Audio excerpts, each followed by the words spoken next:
রেসিপির মধ্যে বাঙালির খুব জনপ্রিয় একটি রেসিপি হলো শুক্তো। এই রেসিপিটি বানানোর জন্য যে সবজিগুলি লাগছে চলুন দেখে নিই। এখানে আমি দুটি মিডিয়াম সাইজের আলু নিয়েছি, দুটি কাঁচা কলা নিয়েছি, মিডিয়াম সাইজের একটা বেগুন নিয়েছি, একটা মিডিয়াম সাইজের করলা আর কিছুটা সজনে ডাঁটা। আলু সবজিটা ঠিক এইভাবে লম্বাভাবে কেটে নিতে হবে, এরকমভাবে কেটে নিতে হবে। আর নিয়েছি কিছুটা বিউলির ডালের বড়ি, আর নিয়েছি 1-1.5 চামচ সর্ষে, 1 চামচ পোস্ত। এখানে নিয়েছি 1 টেবিল চামচ ধনে, 1 টেবিল চামচ জিরে, 1/2 চামচ মৌরি, 2টি শুকনো লঙ্কা। এগুলি শুকনো কড়াইয়ে রোস্ট করে গুঁড়িয়ে নিতে হবে। তেল দিয়ে দিয়েছি, তেলটা আমি গরম করে নিয়েছি। এবার একে একে সবজিগুলো ভেজে নেব। প্রথমে আমি বড়িগুলো ভেজে নেব।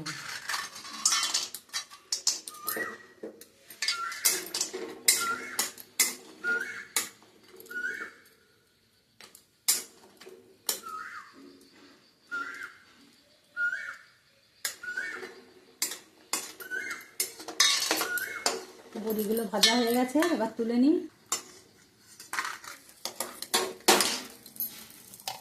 এবার এই সজনে ডাঁটাটা বাদ দিয়ে সব সবজিগুলি ভেজে নিতে হবে। এবার আমি কাঁচকলাগুলো দেবো।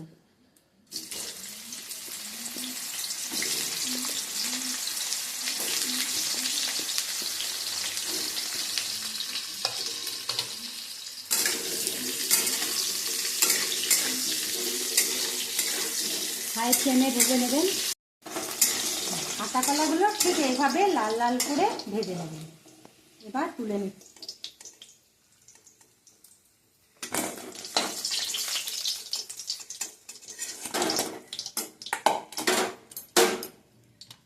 এবার আমি বেগুনটা দেব।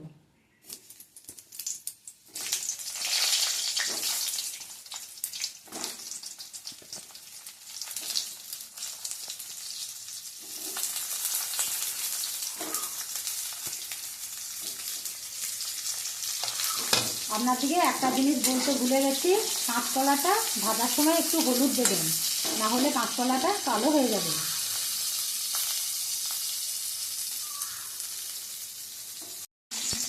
বেগুনটাও ভাজা হয়ে গেছে, এবার এটা আমি তুলে নেব।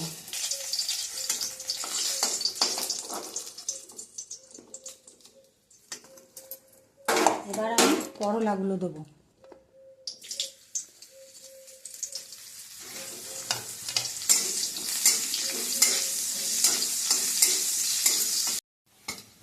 করলাগুলোও ভাজা হয়ে গেছে, এবার আমি তুলে নেব।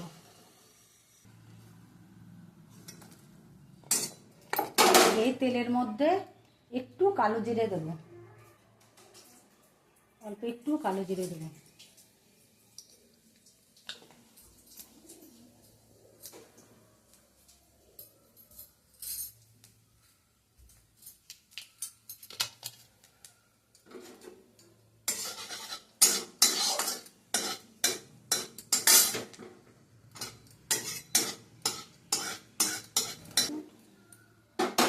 এবার আলুগুলো দেবো।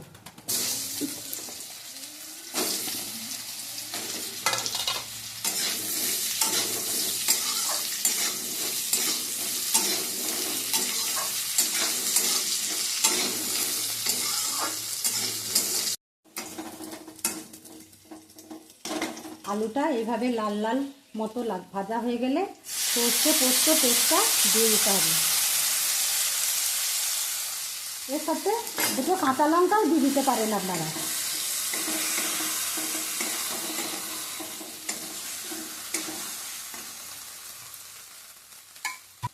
একটু জল দিলাম।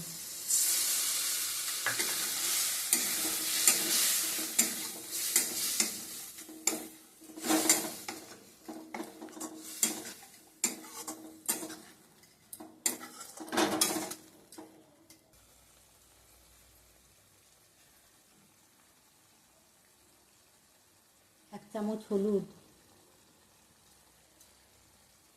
2 চামচ লবণ, ছোটো চামচে 2 চামচ লবণ, দিয়ে মশলাটা ভালোভাবে ভাজতে হবে।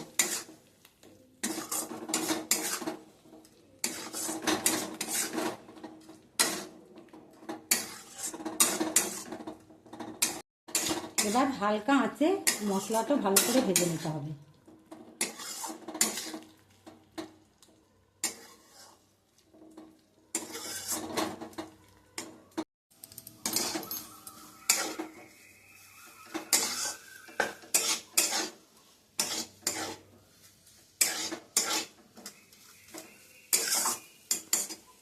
এবার মশলাটা ভাজা হয়ে গেছে, কড়াই থেকে ছেড়ে যাচ্ছে।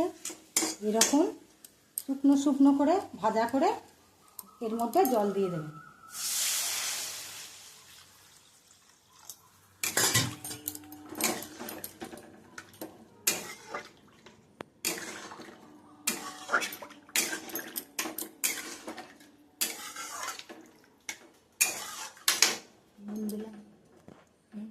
দেখুন এই ডাঁটাগুলো আমি ভেজে রাখিনি, এই ডাঁটাগুলো এখন ফেলে দিলাম।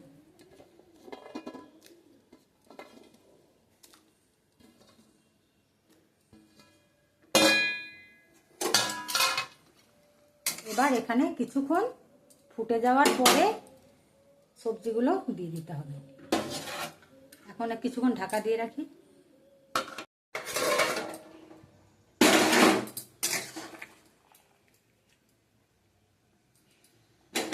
এবার আঁচটা কমিয়ে কিছুক্ষণ ঢাকা দিয়ে ফুটানো হোক, তারপরে সেদ্ধ হবে ডাঁটাগুলো।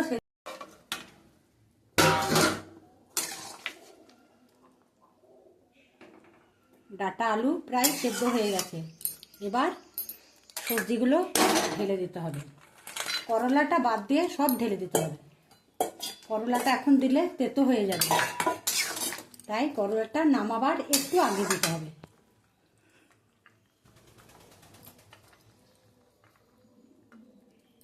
একটু ফুটে যা মিডিয়াম ফ্লেমে।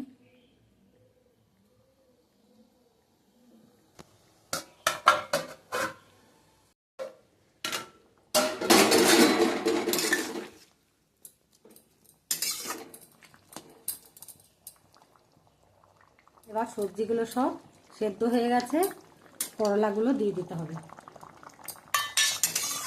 এবার লো ফ্লেমে একটু ফুটবে।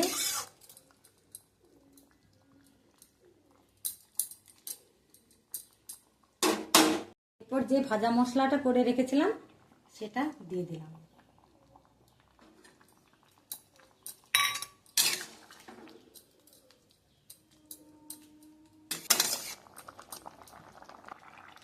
এবার নুনটা আপনারা একটু দেখে নেবেন।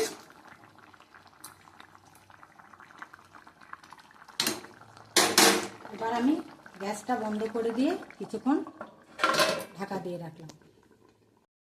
আমার শুক্তো রেসিপিটি তৈরি। এটা দেখতে যেমন সুন্দর হয়েছে, খেতেও তেমনি সুস্বাদু হয়েছে। তাহলে এই শুক্তো রেসিপিটা একবার অবশ্যই বাড়িতে বানিয়ে দেখুন। লাইক, শেয়ার, সাবস্ক্রাইব করে আমাদের পাশে থাকবেন।